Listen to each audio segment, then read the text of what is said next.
parler beaucoup, manger l'argent, voyager beaucoup seulement, mais travailler beaucoup, créer des choses, emploi des jeunes, non, non, non. Les dirigeants africains, les dirigeants sont comme ça. Les grandes gueules. Plaisir de vous retrouver en ce jeudi matin. Bienvenue chez les GG, mesdames et messieurs, ensemble jusqu'au port de 11h. Vous aider à mieux comprendre l'actualité, c'est le but évidemment qu'on s'est fixé dans cette émission depuis plus de 13 ans en terre guinéenne. Merci à vous à l'international. Plusieurs mois s'offrent à vous cependant pour interagir sur nos sujets. Soit vous partez sur Twitter, ce qu'on vous recommande d'ailleurs fortement, le hashtag espace GG, sinon le numéro de téléphone, le 00224 657 39 13 13. Avec plaisir, nous allons relayer vos messages un peu plus tard dans cette émission les GG. Au menu, on s'intéresse à l'actualité. Il lui suffisait d'une petite signature pour recouvrer donc sa liberté, mais il n'a pas courbé l'échine, il n'a pas incliné contre sa liberté. Il a choisi la prison donc et l'honneur. Fonike Mengue sort hier en prison après de longs mois de procès et d'emprisonnement. Sa libération est la conséquence donc d'un acte de CNRD en faveur donc des détenus politiques. Tout comme d'autres dans le cadre du FNDC, il s'était opposé au projet de nouvelle constitution et à l'avènement donc d'un troisième mandat pour Alpha Condé. Question ce matin, quels reprochaient les juges? On essaie de comprendre ce matin dans cette émission quelles étaient donc ces conditions de procès et de détention. Comment a-t-il résisté face à la pression du pouvoir et sa famille? Témoignage exclusif ce matin chez les GG. Oumar Tsila, Fonike Mengue sera avec nous dans cette émission. D'autres sujets viendront s'ajouter à tout ceci pour votre plus grand bonheur. Avec l'équipe du jour, Mafoudia Bangoura. Mafoudia, bonjour. Bonjour Lamine, bonjour à tous. Bonjour à vous, Daouda Mohamed Kamara. Bonjour Lamine, bonjour à tous. Bonjour Jacques Lewaleno. Bonjour Lamine, bonjour à tous. Vieux Diba avec nous. Diba, bonjour. Bonjour Lamine et bonjour à tous. Voilà, on démarre Diba avec vous. Le CND, donc au pouvoir, la CEDEAO, suspend donc notre pays, la Guinée. Justement, vous savez, c'est les principes de l'Union.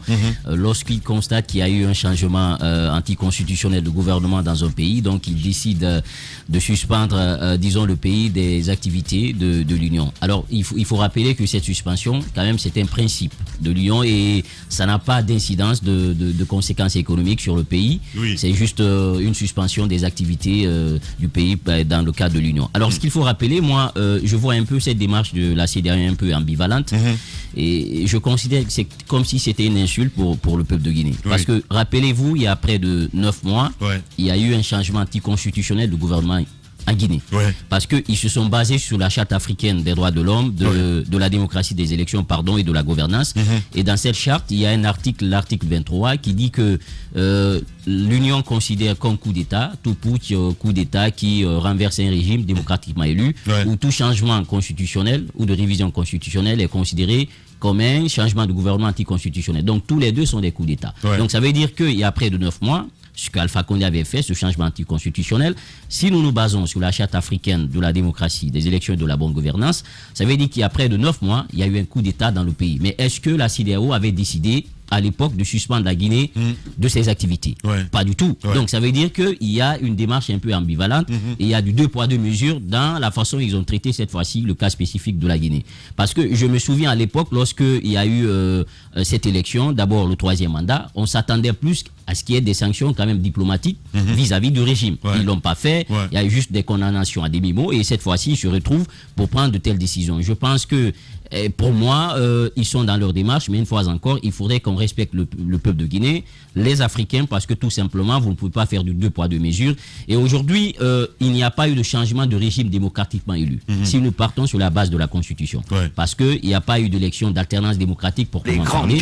Donc je ne vois pas pourquoi on va prendre une telle décision contre la Guinée. Maintenant, l'un dans l'autre, ce qui m'amène quand même à dire une chose, aujourd'hui, la solution, elle est endogène. Il faut que les Guinéens comprennent une chose, que la Guinée ne peut pas se faire derrière ses enfants. Ce sont les fils de la Guinée qui vont trouver une solution à nos problèmes. Donc pour moi, ces organisations supranationales qui pouvaient, il y a près d'un an, nous aider à sortir de ce carcan, ils ne l'ont pas fait. Et aujourd'hui, ils se retrouvent pour prendre une telle décision. Je pense que c'est un message un peu, c'est comme si vous disiez d'enfoncer une porte qui est déjà ouverte, c'est un faux débat. Et pour finir rapidement, sur la même décision, Et il faut rappeler que beaucoup ont peur lorsqu'on a entendu cette information, mais une fois encore, les relations diplomatiques vont continuer. C'est seulement notre participation aux réunions, aux activités de l'Union qui sont suspendues. Maintenant, sur l'autre cas, je pense qu'aujourd'hui, comme je l'ai dit, puisque la solution elle doit être à l'interne, il faut que les Guinéens déjà, qu'on ait une charte de la transition, qu'on puisse savoir où nous devons partir et comment on va en arriver là. Donc c'est ça, il faut peaufiner et baliser et faire appel à toutes les énergies qui peuvent l'aider quand même à atteindre cet objectif-là. Parce que pour moi, déjà, on est en train de mettre la pression. J'ai vu un peu cette sortie de la CEDEAO lorsqu'ils disent qu'il faut revenir rapidement à l'ordre constitutionnel. Ça veut dire qu'il faut aller aux élections. Et qui sait, depuis 10 années, nous courons après les élections. Et on sait ce qui sort de ces élections-là. Donc moi, à mon sens, la priorité ne devrait pas être une présidentielle. Parce que la solution n'a jamais été une présidentielle en Guinée. Mais plutôt revenir sur la Constitution, la changer. 2009. Ou tout simplement, parce que c'est une nouvelle république, donc ça veut dire c'est une nouvelle constitution, changer la constitution, faire en sorte qu'elle réponde à nos aspirations et que les intangibilités soient complètement verrouillées. Et surtout, l'amendement du code électoral. Parce que n'oubliez pas que pendant la présidentielle, on le disait en direct à la télévision, ce code électoral a été l'une des sources de nos problèmes. Parce que imaginez-vous au niveau de la centralisation, on a soulevé beaucoup de problèmes. Le dernier PV, on disait, c'est les résultats provisoires seront proclamés après l'obtention du dernier PV. Donc il n'y a pas de calendrier. Pas que sur la présidentielle, d'ailleurs, pour appuyer Diba ce que tu dis, pas que sur la présidentielle. Il n'a pas fini. Sur les élections locales également. Je sais qu'il n'a pas fini, mais bonjour, tu viens en retard. J'appuie quand même ce qu'il dit, c'est tout à fait normal. C'est l'habitude de cette émission, il ne faut pas vous en plaindre par ailleurs. Et donc sur les élections locales également, mon cher Diba, il y avait une telle difficulté sur la répartition, la clé de répartition, notamment sur les chefs de quartier, la désignation, les chefs de district, il faut le rappeler. Allez. Donc, merci pour la mise au point. Et aujourd'hui, je pense que on veut aller vers le structurel, mais ce sont quand même des avenants. Il faut une constitution qui répond à nos aspirations. Il faut toiletter le code électoral qui explique nos problèmes pour ne pas qu'on retombe dans les mêmes travers. Et pour finir, la CENI. La CENI, c'est la plaie. C'est cette CENI aujourd'hui qui est devenue un peu une petite assemblée où l'opposition et le pouvoir se retrouvent et qui s'entre-déchirent au gré de leur passion désordonnée. Quel type de CENI voulons-nous? Il faut faire ça rapidement et après tout ceci, et essayer maintenant d'aller aux élections. Celui qui viendra après va trouver une maison bien balisée et il pourra vraiment enclencher le développement qu'il souhaite. Voilà, Diba Minimono Mafoudia, vous avez évidemment fait lecture de ce communiqué de la CEDEAO. Oui, c'est ça, l'UNO. Et comme Diba le disait, c'est un communiqué qui est assez léger. C'est vrai que dans certains cas, on s'attend à ce qu'il y ait des sanctions économiques, mais moi, je suis bien tenté de comprendre le fait que la CEDEAO n'ait pas opté pour des sanctions économiques, parce que ce qu'il ne faut pas oublier, c'est qu'on est dans une crise sanitaire et qu'on connaît l'impact déjà sur la population. Et quand on s'en tient aussi à la gestion du pays par l'ancien régime, on se retrouve aujourd'hui à gérer pas mal de problèmes. La population est asphyxiée parce que souvent les sanctions de la communauté, enfin de la CEDEAO, sont souvent liées par exemple à la fermeture des frontières ou bien à la rupture des relations économiques. Lorsqu'on fera cela, est-ce que ce sont les dirigeants qui viennent d'arriver là qu'on va punir? C'est plutôt la population. Donc il y aura un impact direct sur ces Guinéens qui ont leur commerce au Sénégal, en Côte d'Ivoire, donc ils vont se retrouver assez peinés. Donc je suppose que c'est en tenant compte de toutes ces réalités que peut-être la CEDEAO s'est dit on peut simplement suspendre. Mais aussi ce qu'il ne faut pas perdre de vue, c'est quand même ce qu'on peut qualifier de silence. Il n'y a pas eu trop de tollé, de condamnation, comme on a l'habitude de voir dans certains pays. C'est comme si par endroit, certains dirigeants, on cautionnait cela. On était arrivé à un moment où tout le monde en avait marre de ce qui se passait dans le pays. Et évidemment, la condamnation est bien des mots, ce sont des formules qui existent et la CEDEAO est obligée de les prononcer parce que c'est la règle. Maintenant, la CEDEAO elle-même, quoi qu'elle dise, elle n'inspire plus confiance dans nos pays parce que lorsque un président de la République qui figure au sein de ce comité restreint des présidents africains, lorsqu'il décide de violer les textes de loi dans le pays, lorsqu'il décide de se maintenir, qui est-ce qu'on entend pour lui dire non, ne le fais pas? Ils le soutiennent tacitement. Et puis on se retrouve dans des situations assez compliquées. À un moment donné, Lamine s'il te plaît, à un moment donné, il y a l'ancien président nigérien Goodluck Jonathan qui avait initié quelque chose dans ce sens, c'est-à-dire amener les présidents africains à réfléchir à la possibilité d'arrêter, d'interrompre le processus démocratique et d'aller vers des élections comme c'est indiqué dans le calendrier électoral. Mais on ne le fait pas. Et on se retrouve avec des solutions comme ça. Donc, lorsque la CEDEAO parle, on a moins d'intérêt, d'égard pour ceux qui disent. Le plus important, Djiba l'a dit vers la fin, c'est ce que nous faisons de chaque transition qu'on a. Et évidemment, il y a des préalables, il y a des bases à asseoir, parce qu'il ne s'agit pas d'aller vers ces élections. On a eu des élections en 2009, on a un président qui est venu, qui n'avait aucune base sur laquelle s'asseoir. Il a fait du pays ce qu'il voulait. Évidemment, tout pays fonctionne avec des institutions. Le président, en 2010, pardon, le président qui est à la tête aujourd'hui du Ghana, comment il s'appelle, Akufo-Addo, quoi qu'il fasse, il y a une base démocratique sur laquelle lui, il est assis. C'est ce qu'il faut pour ce pays, c'est ce qui nous manque. Et ce travail-là, ça revient aux Guinéens. Quoi qu'on fasse, la communauté internationale nous suivra dans la ligne que nous tracerons ici. Voilà, Mafoudi Abangour. Allez-y, Jacques Levaleno. Déjà, vous l'avez dit, c'est une condamnation de principe. Et puis l'autre chose, quand même, la prise du pouvoir par des armes, ce n'est pas normal. Donc, tout dirigeant aimerait bien dire que oui, je ne soutiens pas ça dans un autre pays parce que ça pourrait arriver chez moi. Maintenant, si on observe très bien le président Alpha Condé et l'ensemble de ses dirigeants de la sous-région, les grandes gueules, désormais ses amis, à part Ouattara avec lequel il est allé avec ses 3e mandats, il faut bien dire qu'il a eu des relations dures avec Mamadou Issoufou parce que ce dernier lui avait dit à un moment donné qu'il faut qu'on s'arrête là. Nous avons été les opposants historiques, nous avons appartenu au même bloc socialiste et nous avons défendu des valeurs. Les grandes gueules. Contre ceux qu'on considérait comme des despotes. Prenons notre retraite tranquillement. Issoufou n'avait plus, en tout cas n'était plus ami avec Alpha Condé. Il ne faut pas donner, il ne faut pas s'inquiéter ou s'étonner de ce qui pourrait être la réponse d'un Bissau guinéen, par exemple. Et puis Ambalo. Donc on dit qu'il s'était d'ailleurs opposé. Voilà, lui, il a dit clairement, il l'a combattu ouvertement. Celui de la Sierra Leone également. Macky Sall, ce n'est pas l'ami d'Alpha Condé. Lui également, il a lâché un mot à un moment donné où il disait « Je ne suis pas le dirigeant qui change de constitution ». Vous avez donc une CEDEAO aujourd'hui, quoi qu'on dise, qui n'était plus d'accord avec Alpha Condé. Il y a donc cette déclaration qui va être faite, déclaration des principes. Après, on enverra une mission de haut niveau, comme on l'a dit hier dans le communiqué, aujourd'hui même à Conakry, mais pour rencontrer qui? Pour rencontrer les nouvelles autorités. Désormais, c'est avec Doumbouya on discute d'abord de la liberté, de la libération possible d'Alpha Condé, si cela peut être obtenu, mais également du contenu de la transition, comment ça va s'enclencher. Ils ont été très mesurés, il n'y a pas de condamnation ciblée, on est resté sur des principes. Maintenant, le travail qui va être fait, c'est que les autorités doivent quand même, dans un premier temps, indiquer de manière précise ce que les Guinéens veulent, d'abord leur propre agenda. Qu'est-ce qu'ils veulent faire? C'est ce que Goïta a fait un peu au Mali. Il y a plusieurs missions qui ont circulé, qui ont défilé, n'est-ce pas, au Mali, à Bamako. Mais Goïta est resté sur sa position et puis finalement, on est obligé de marcher dessus. Aujourd'hui, c'est vrai, on se pose des questions. Qu'est-ce qui va se passer par rapport aux élections? Mais encore une fois, on a été dans l'obligation d'admettre que c'est Goïta qui dirige désormais le Mali, en tout cas pour cette période de transition. Je pense que Doumbouya fera de même pour donner les réponses claires et surtout d'indiquer l'agenda pour les prochains mois, les prochaines années. Daouda Mohamed Kamara, Daouda, vous avez suivi cette actualité, évidemment aussi, mon cher ami. Oui, effectivement, vous savez, la CEDEAO apparaît aujourd'hui comme le père d'une prostituée dans la famille.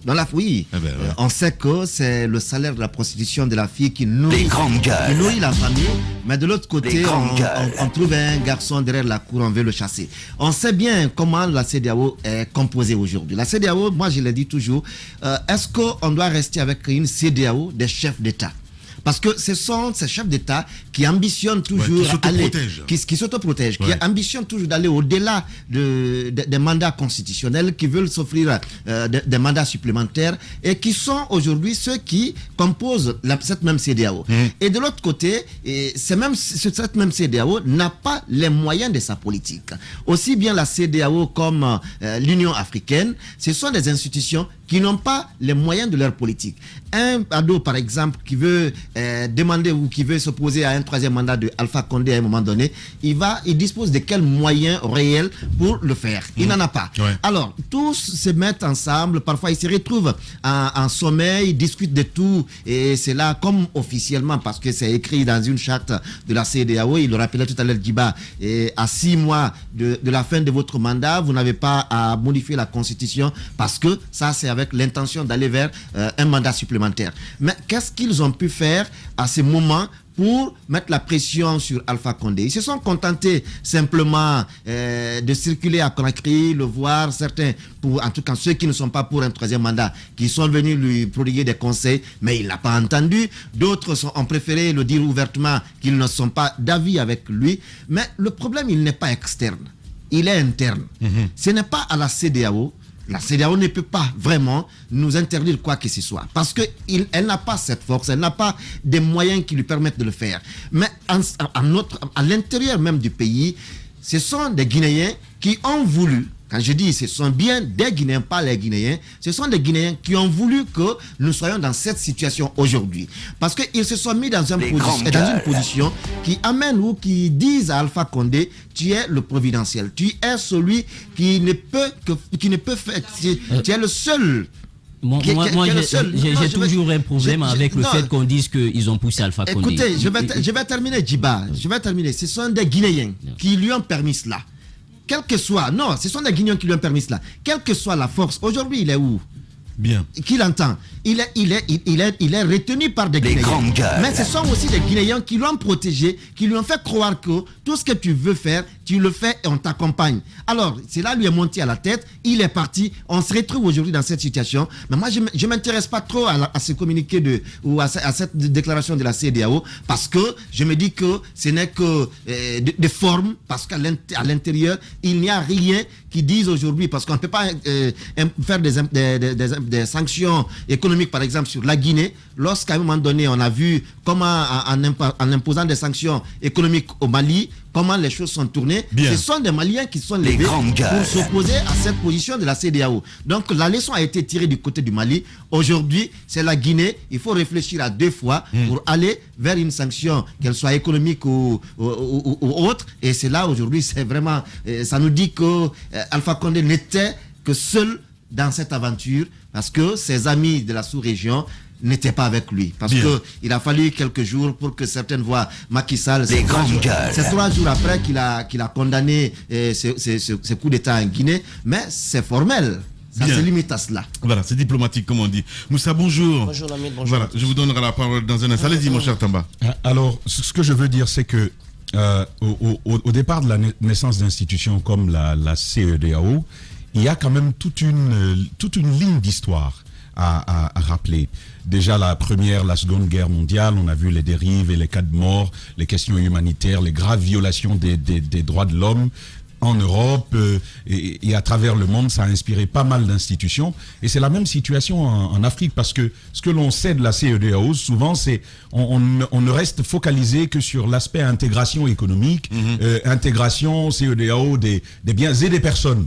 Mais au-delà de cela, il y a cet aspect politique où l'on se dit, on ne veut plus de Bokassa sur le territoire africain. On ne veut plus avoir de Mobutu, Sese Seko, Kukubendu, Ouazabanga. Tamba. Oui. Non, mais finalement, tu vois un peu tout. Mais on te dit, vous voyez quand même toutes ces dérives. Un monsieur qui est né Joseph Désiré Mobutu vous dit, désormais, il faut totalement m'appeler. Et tout ça, tout le monde est obligé de s'y plier, parce que la dictature aide. Appelez-moi Joseph Désiré Mobutu, Sese Seko, Kukubendu, Ouazabanga. Tout ça lui seul. Et ça ne dérange personne. Et puis on a dit donc, pour une meilleure Afrique politique, où les droits humains, où les droits civiques sont respectés, allons avec des instruments qui sont à la fois régionaux et sous-régionaux, pour préserver ces droits-là, surtout les droits politiques aussi. Et donc on a la CEDEAO. Mais Lamine, il y a quand même un premier élément que je veux relever.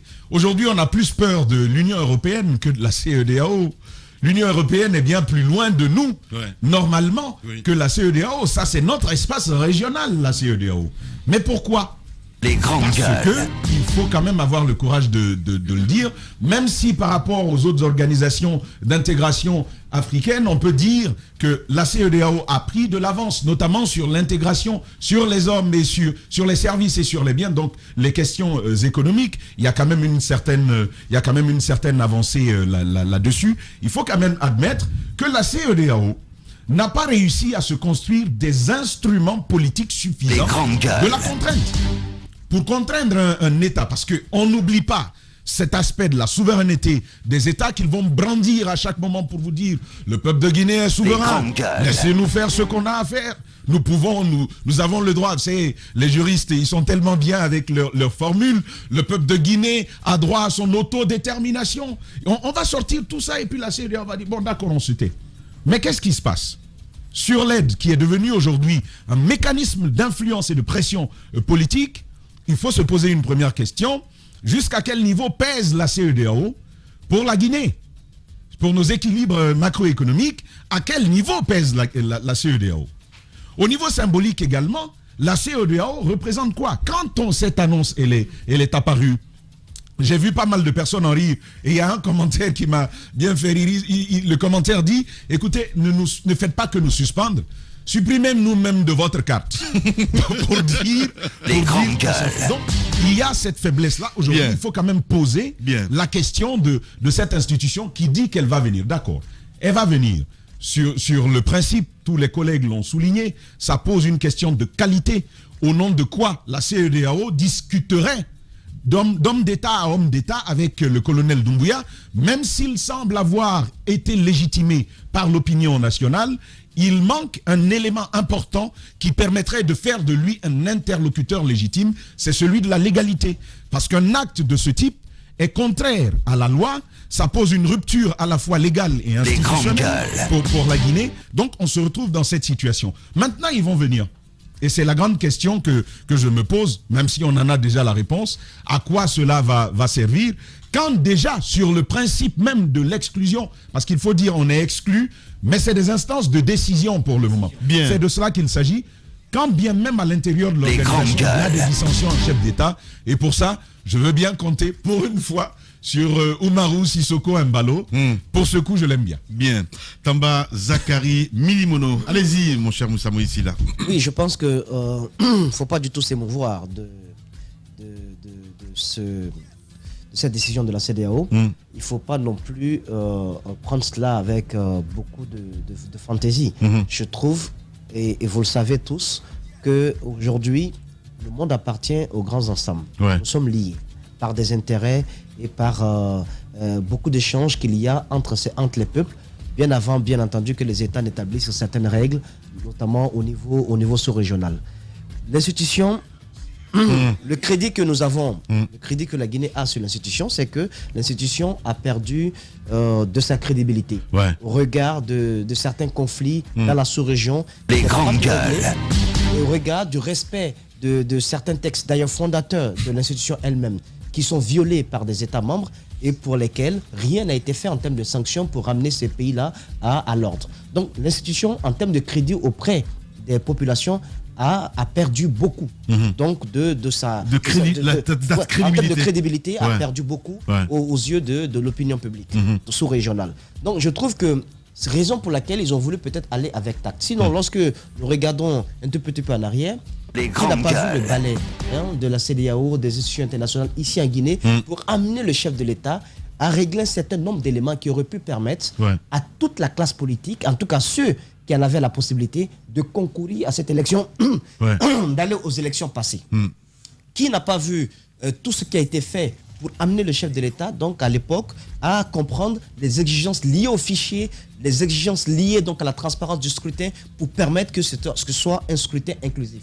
Tout cela a été fait, mais qu'est-ce qui s'est passé? Il a fait fi des conseils qui ont été donnés par certaines institutions internationales et il est allé tout seul, prêt d'ailleurs, mis la main à la poche sur le budget national de développement pour financer ces élections parce que c'était un objectif personnel qui lui a permis de rester au pouvoir, accompagné donc par son parti. La CEDEAO a en fin de compte fait le jeu, parce qu'à la dernière minute, c'est pratiquement la seule institution qui a fait le jeu, en dépit de toutes les irrégularités qui ont été relevées par une autre institution, notamment l'OIF, qui a pu mettre le doigt sur notamment la défaillance du fichier électoral. Exactement. La CEDEAO n'était pas obligée d'accompagner cela. Les grandes gueules. Ils ont donné l'impression que c'est un conglomérat de chefs d'État qui se soutiennent dans des moments difficiles aux dépens des peuples qu'ils gouvernent. Et c'est pas cela le rôle de la CEDEAO. Donc ce crédit-là, la CEDEAO l'a perdu. Donc c'est un avantage pour les nouvelles autorités. C'est-à-dire qu'elles peuvent bien entendu capitaliser sur cela en recevant, en ne fermant pas du tout la porte, en recevant tout le monde, mais en mettant en avant l'adhésion populaire à ce qui a été fait, en mettant cela en avant. Deuxième avantage, et ce pourquoi peut-être le communiqué il a été assez léger, il n'y a pas eu ce marteau que tout le monde attendait, les confrères l'ont rappelé. Le chef de l'État s'était claquemuré à un moment donné, sous l'effet nocif de certains de ses conseillers personnels. Il s'était claquemuré, il avait fait sauter tous les fusibles. Il n'y avait plus personne autour de lui. Je pense que plus tard, il va falloir solder des comptes. Donc il a fait, et il a écouté des gens qui lui ont proposé le gouverneur autrement, qui était une sorte de balance pour casser complètement celui que certains avaient présenté comme étant son dauphin politique, d'ailleurs qui n'a pas cessé de dézinguer, même si ce dernier est resté à ses côtés jusqu'à sa chute. Je parle de la primature, parce que le gouverneur autrement a été mis même en place par ce puissant conseiller qui a mis ça à l'oreille du chef de l'État. Donc, vous avez ces manigances qui ont été faites pour amener le vieux Coran, à s'enfermer au palais Sékou Touré. Vous imaginez des confidences. Tout ce palais, tout le monde est dehors. Il est le seul dedans. Le seul. Le seul. Et depuis un certain moment, il n'échangeait même pas avec ses ministres. Avant que ce coup-là ne soit fait, il n'échangeait même pas avec ses ministres. Les budgets ont été bloqués. Lorsque des recommandations lui sont faites, des rapports lui sont faits pour qu'il puisse comprendre qu'à ce rythme-là, on n'est pas en train de faire plaisir aux institutions internationales, mais plutôt on est en train de mettre le pays en retard, c'est toujours ce même conseiller-là qui arrivait à lui faire changer d'avis. Et je prends juste l'exemple d'un seul ministère, le ministère de la Santé, alors que nous sommes en pleine période liée donc à l'épidémie. Mais comment est-ce qu'on peut bloquer le budget relatif à ce ministère pendant plus de 9 mois? Il a fallu à la dernière minute parce qu'il y avait urgence pour que cela soit débloqué. Donc, on lui a mis ça dans la tête. Ça ne signifie pas qu'il n'est pas coupable, qu'il est victime. Non. Parce qu'il a quand même trouvé, celui qui lui a conseillé cela a trouvé un terreau fertile. Il a trouvé que le chef de l'État était perceptible à toutes, entre guillemets, ces conneries qui lui ont été dites. Donc, du coup, il est aussi responsable de ce qui lui est arrivé. Donc, je pense que le deuxième point, pour finir, c'est qu'en se claquemurant ainsi, à l'interne, mais dans la sous-région, il a comme on l'appelle, créé toutes les conditions de sa propre chute. À l'interne, avec tout ce que je viens de raconter, mais au niveau sous-régional, avec ses voisins immédiats, il n'a pas eu que de bons rapports. Il n'a pas eu que de bons rapports. Et comment est-ce que la CEDEAO peut se réunir pour que Embalo dise « Ah non, mais écoutez, il faut être ferme, il faut taper » avec tout le rapport qu'il y a eu entre les deux. Comment est-ce que Macky Sall aurait pu agir autrement? Comment est-ce que la Sierra Leone aurait pu agir autrement? Vous savez, en termes de... Quand on est au sommet, on se met au-dessus de la mêlée, mais vous savez, quelquefois, il lâchait des bombes en accusant directement des pays voisins. « Ah, c'est là, au Sénégal, qu'ils ont préparé le coup contre moi, là. » Donc tout ça est capitalisé de telle sorte que quand un tel truc t'arrive, c'est pas eux qui vont se lever en premier pour dire à la CEDEAO, ayez la main dure, tapez fort. La Côte d'Ivoire sort de ce lot-là. La Côte d'Ivoire, parce que c'est à peu près les mêmes situations. L'unité d'élite que nous avons ici, qui a été donc à la tête du mouvement qui a renversé le régime, la Côte d'Ivoire a la même unité d'élite. Les forces spéciales ivoiriennes existent. Donc Alassane est dans de petits souliers, il a très peur. Je comprends, je suis à sa place, j'aurais aussi un peu peur. Mais Lamine, mais qui a renversé Alpha Condé? On dit que c'est les forces spéciales. Il dit, grandes gueules. Il dit, mais où sont mes forces spéciales là? Il était là-bas en plus. Exactement la même chose presque. Voilà, maintenant, vous avez un chef d'État comme ça qui est là, qui se pose 1000 questions. Je vais démanteler ma force. Comment je vais faire? Alors non, pour ne pas que ça puisse donner des idées à ma force spéciale, je vais demander à la CEDEAO d'être très dur envers cette force spéciale Guinée, qu'on puisse les effrayer pour que ceux qui sont ici ne puissent même pas passer une seconde à faire quelque chose. Donc il y a un problème aujourd'hui du côté de la... Moi je comprends Alassane, mais il appartient aux nouvelles autorités du CNRD de donner des gages d'assurance à la Côte d'Ivoire. La Côte d'Ivoire et la Guinée sont partis ils ont eu presque le même top départ. La Côte d'Ivoire était un peu plus en retard en termes de dégâts, de guerre civile qu'il y a eu que la Guinée. Mais les deux présidents ont peut-être 2 ou 3 mois de différence de prise de pouvoir. Mais regardez la vitesse avec laquelle Alassane a réussi à changer, en tout cas sur le plan économique, la vie des Ivoiriens. On dirait ils n'ont pas pris le pouvoir presque dans la même période. C'est incroyable, je ne sais pas. Ouais. Est-ce que nous, on avait un mauvais sort qui nous empêchait d'évoluer ou quoi que ce soit. Donc, à la différence de tous les mots qui ont concouru à la prise du pouvoir ici, la Côte d'Ivoire peut être ménagée parce qu'au moins sur le plan des infrastructures, sur le plan de l'électrification, sur le plan... Voilà. Donc ce sont des messages de ce genre qui peuvent assurer Alassane. Bien. Ouais, exactement, c'est important. Bien. Allez, Moussa Moïse Sila, MMS. Au GG de Radio Espace, vous laissez pas distraire. Le meilleur instrument pour mesurer la compétence, c'est le nombre d'attaques des incompétents. Les GG, sur les ondes depuis plus de 8 ans. Merci de votre confiance. Tous les matins également sur Espace TV, vous avez accès à cette émission. Continuez à réagir, les contacts s'affichent juste en bas de l'écran. Si vous nous écoutez à la radio, c'est le 00224 657 39 13 13. Sinon, si vous êtes plutôt Twitter, ce qu'on vous recommande d'ailleurs, voilà, hashtag Espace GG, avec plaisir.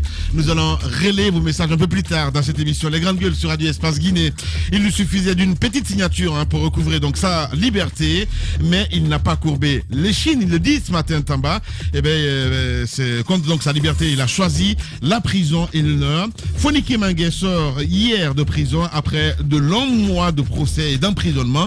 Eh bien, sa liberté est la conséquence d'un acte de CNRD en faveur des détenus politiques, tout comme d'autres dans le cadre du FNDC. Il s'était opposé au projet de nouvelle constitution et à l'avènement donc d'un 3e mandat pour Alpha Condé, eh bien, que lui reprochaient les juges. On essaie de comprendre ce matin dans notre émission quelles étaient donc ces conditions de procès et de détention. Comment a-t-il résisté face à la pression du pouvoir et sa famille? Foniki Mengué, il est notre invité exceptionnel ce matin chez les GG sur Radio Espace. On reste toujours avec le CNRD, Daouda Mohamed Kamara, pardon. Donc il prend de nouvelles mesures.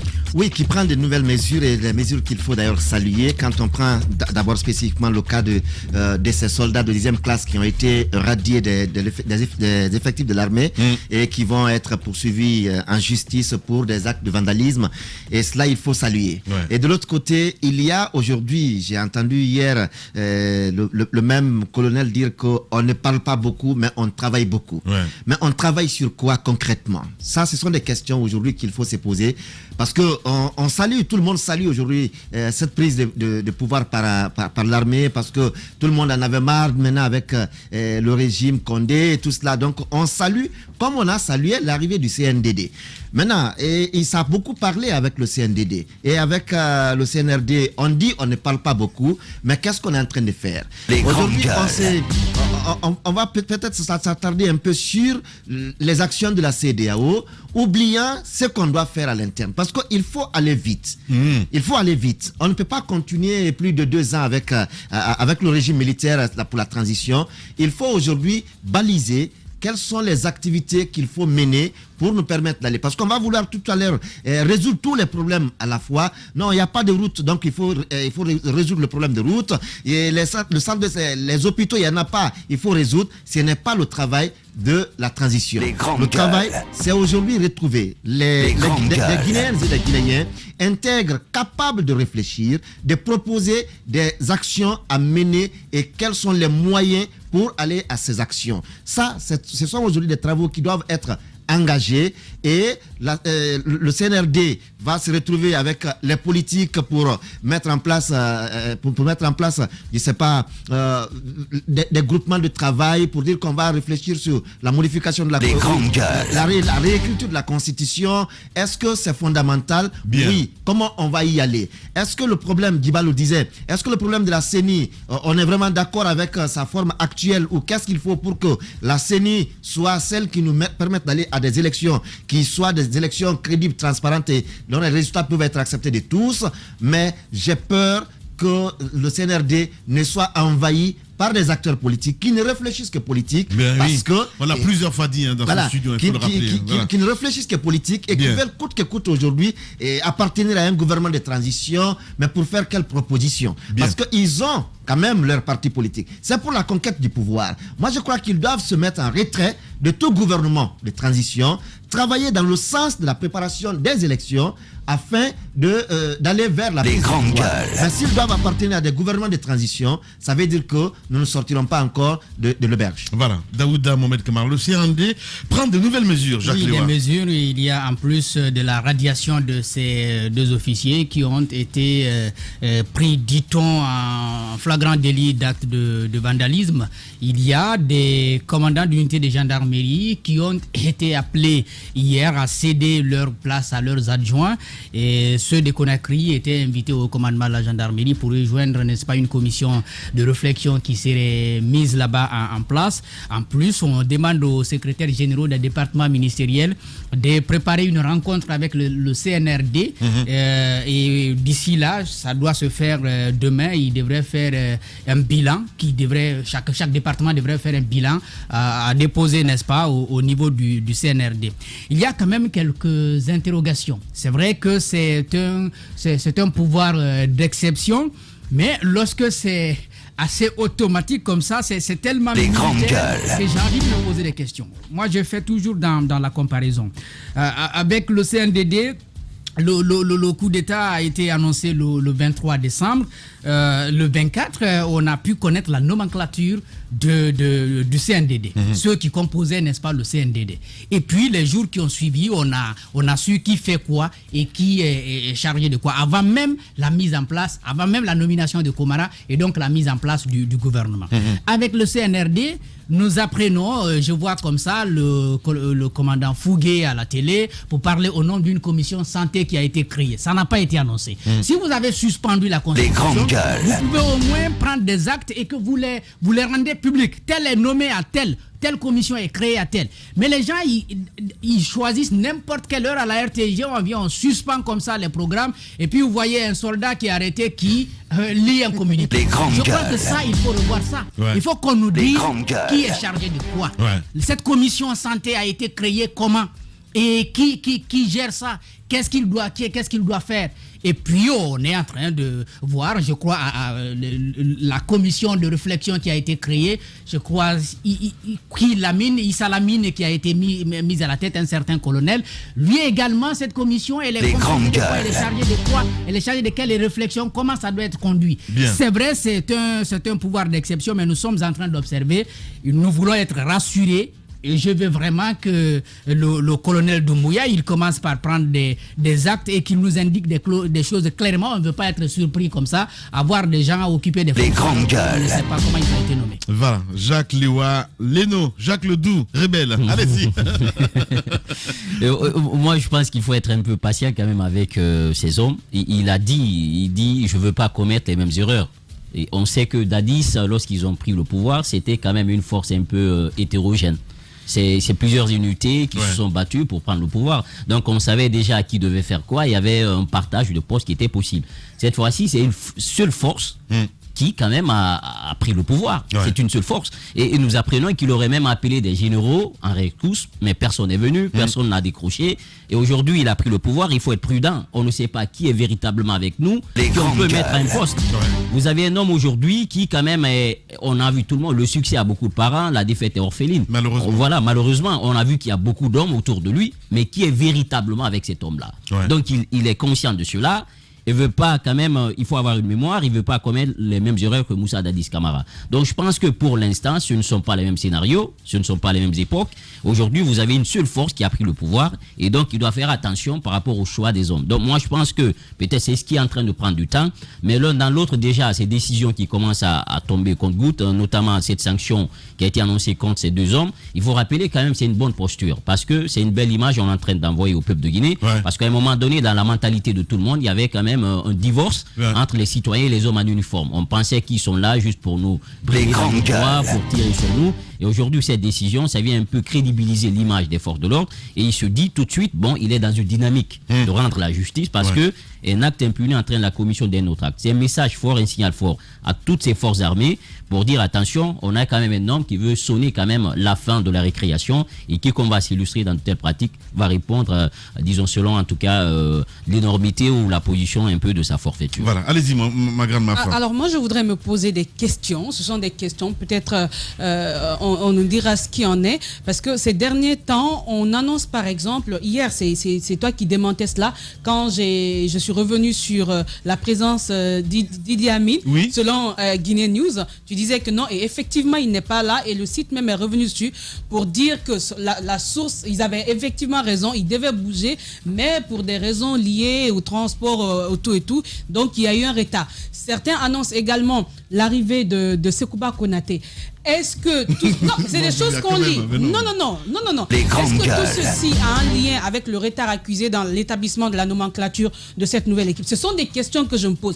Peut-être c'est pas fondé, mais je rejoins effectivement Jacques. Il y a de quoi aller vers cela aujourd'hui parce qu'on a une équipe dirigeante. Ce serait très important de savoir qui fait quoi. Ça pourrait nous permettre ça leur donne eux-mêmes une certaine crédibilité parce qu'ils ont dit ils ne veulent plus parler, ils veulent travailler. Mais pour travailler, il faut que chacun sache qui fait quoi.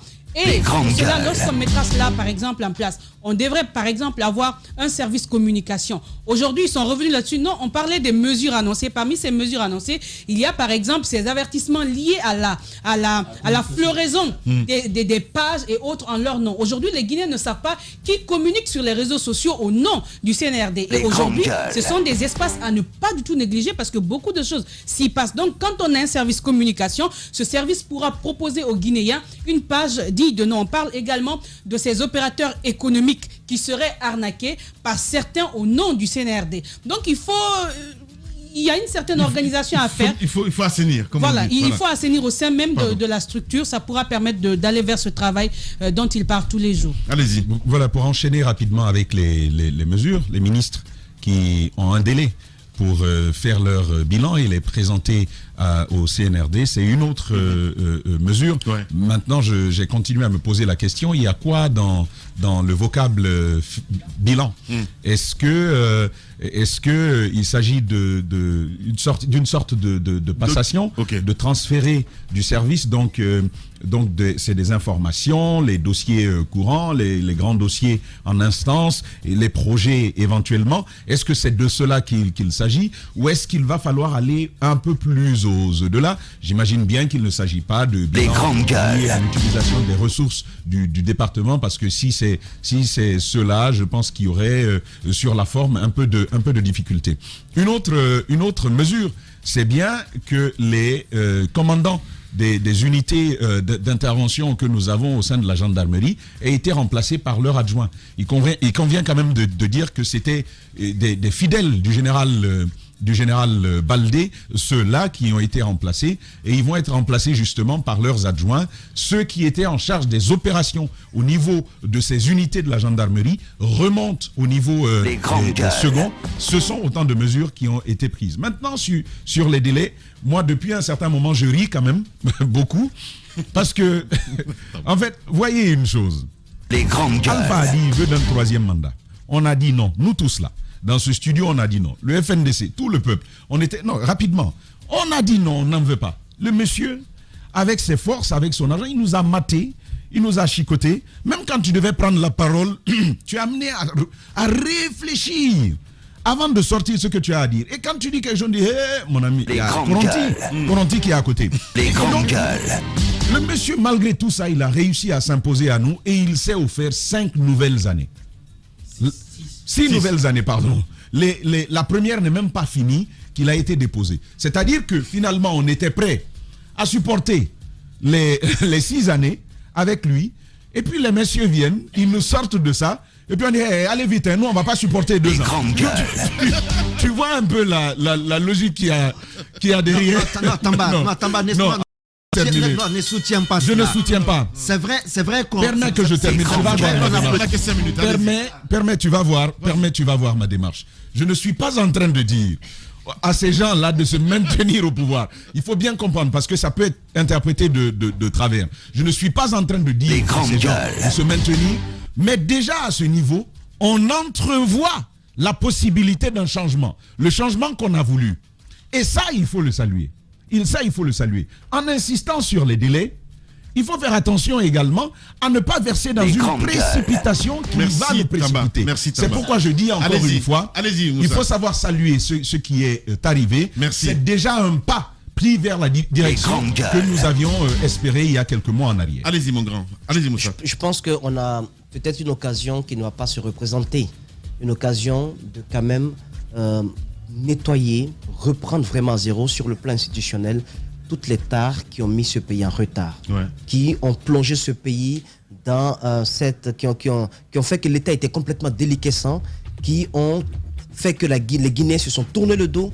On parlait ethnie, on parlait communauté, c'était devenu un moment exécrable même de parler de politique dans notre pays, tellement la manipulation était à son comble. Je pense qu'au sein de l'administration, c'était la même chose. Il fallait vraiment arborer une certaine couleur pour être en paix au sein de l'administration publique qui doit normalement être apolitique. Donc il y a aujourd'hui une occasion pour vraiment remettre à plat tout cela. On ne parle pas d'éternité. Je ne suis pas encore une fois en train de parler de calendrier qui ne prendrait pas fin parce que leur objectif, en tout cas, leur statut ne leur permet pas de rester au pouvoir. La démocratie voudrait autre chose. Mais cependant, ils ont l'occasion, puisque ce sont des hommes en uniforme, de racler tout et de nous mettre sur le bon chemin. Pour permettre à cette classe politique de revenir avec des institutions fortes et ne pas reprendre les mêmes erreurs. Sinon, je pense que qu'il s'agisse de 18 mois, de 19 mois ou de 2 ans, mais si c'est fait dans la précipitation, sans que les fondamentaux ne soient touchés, nous allons reprendre le même scénario de 2009. Parce qu'il faut vraiment en tirer les leçons. Je pense que c'est très très important. Maintenant, ce qu'il ne faut pas perdre de vue, c'est le canevas. Il faut qu'on sache où on conduit les Guinéens. Là, je suis d'accord avec vous. Où on conduit les Guinéens, qu'est-ce qui va être fait, pourquoi il faut un tel délai, pourquoi il n'y aurait pas de délai, quels sont les chantiers qui vont être mis en œuvre. Je suis d'accord que l'on sache la boussole qui va permettre donc à ces nouvelles autorités de conduire le peuple de Guinée. Parce que pour l'instant, les gens ne savent pas quelle direction nous sommes en train de prendre. Il leur appartient vite de mettre en place un canevas qui permettra à tout le monde de le savoir. Entre-temps de passage, il y a c'est important, dans le feu de l'action, des journalistes sont allés sur le terrain, ils ont pris des photos au détour donc de leur travail sur le terrain, et il y a des pseudo-confrères, froussards, qui étaient sous le manteau, qui se permettent de trouver à redire sur cela. Je trouve que quand ce qu'on a dit n'est pas plus beau que le silence, il faut la boucler, c'est important. Bien. Vous êtes chez les GG, on revient à 10h. Foniki Manguet sera avec nous dans ce studio. Adafo Média vous dit merci. Merci de choisir tous les jours les grandes gueules pour vous accompagner dans cette crise inédite. Vous êtes des millions à nous choisir à la radio et à la télévision. Tous les jours, le record d'audience grâce à vous. Malgré le contexte exceptionnel, le débat continue sur Adafo Média, Radio Espace, Espace TV, Calac Radio, Suite FM, Calac TV, Espace Région.